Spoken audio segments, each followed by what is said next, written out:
Let us talk about C style strings. As we've discussed earlier, C++ is a kind of superset of C. So C style strings are also supported in C++. What is a C style string? C style string is mainly a character array. The only thing is the last element of this character array should be \0. For example, I have created two C style strings. These are two different ways to create C style strings. One is using a string literal. So I have simply created a string literal GFG, and in the double quote, when you create a string this way, right, or a character array this way, what happens is \0 is automatically appended. So this string S1 is internally stored this way, G, F, G and \0. Right, this \0 at the end is must, right? It's must for a character array to be a string.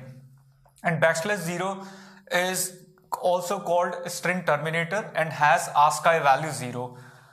Now here is another way of creating a C style string. We have C, P, P and then \0 again at the end. Here we have explicitly mentioned \0 at the end. This is not a normal character array, it's a string because it terminates with \0. So we create the string S2, and S2 is also internally stored the same way. First C, P, P and then \0. So these are two ways to create two C style strings. And what is C style strings? A character array with an extra \0 at the end. There are certain functions that work on C style strings. So one of such functions is strlen. All these functions work on the fact that last character of your string should be \0, and if as a programmer we miss to write \0 at the end, then there can be problems. Let's understand this strlen function. This function mainly returns length of the string. So it's going to return 3 as output for this strs1. So we are going to get 3. For S2 also we are going to get 3 because this is also having 3 characters. See, the strlen function does not consider \0 because it's just a termination character. It's there in both, but the length returned by strlen is 3. Now a quick question for you. If I remove \0, then what will happen? If I simply write this, then what will happen? See, this S1 length will be printed correctly because now it has, because this already had a \0, but now this S2 has no \0 at the end. How strlen function works? It starts on the first character, right? Counts the character as 1, then 2, then 3. It keeps on going ahead in the memory location while it does not find \0.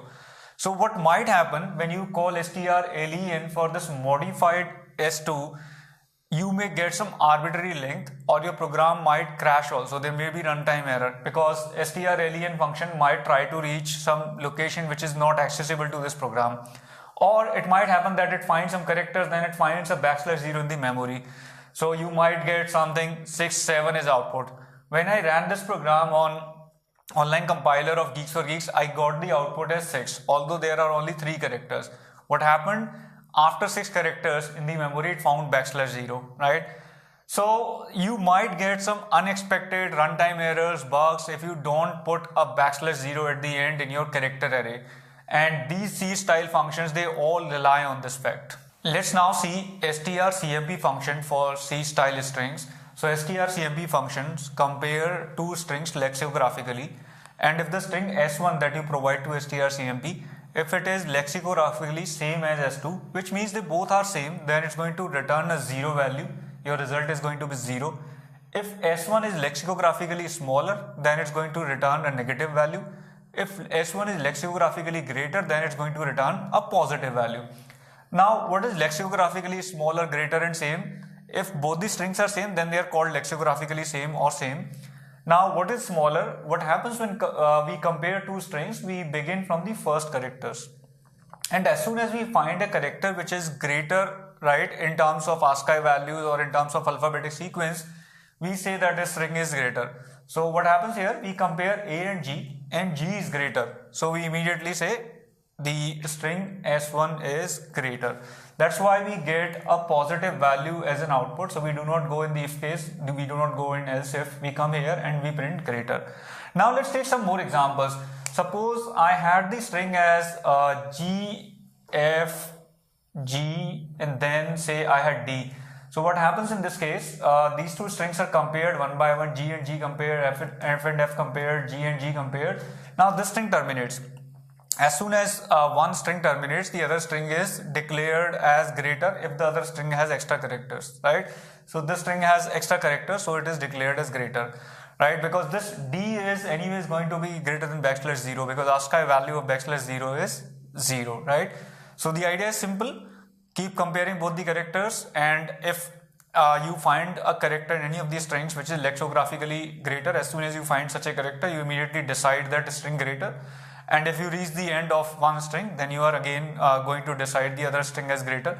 If you reach the end of both the strings, then you are going to say both are same. Please note that this is C style function. C++ has a better way to compare two strings lexicographically, and we'll discuss that in a separate video. Let's now see our third function on C style strings, and the function is strcpy. Let's first understand why do we need it. So when you create a string which is a character array, and if you want to later assign a value to it, you can't do something like this. This is not allowed in C and C++, right? You can't assign an array a value like this. You either have to run a loop to assign all the characters one by one of the string GFG, or a better way is for C style strings is to use strcpy function, which does it for you. So what strcpy function does, it takes a string, right, and copies all the characters of the string to the first argument one by one.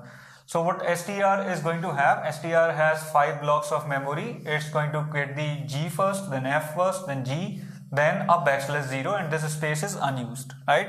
So this is how we get the GFG assigned to str.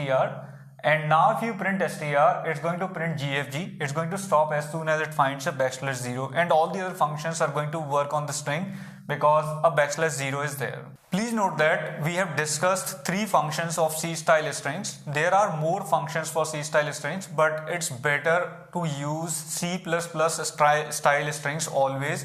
So we are not going to discuss more functions. The idea of discussing these functions were to give you an idea how C style strings work. We are going to focus mainly on C++ style strings. They are better to use and have more functionalities.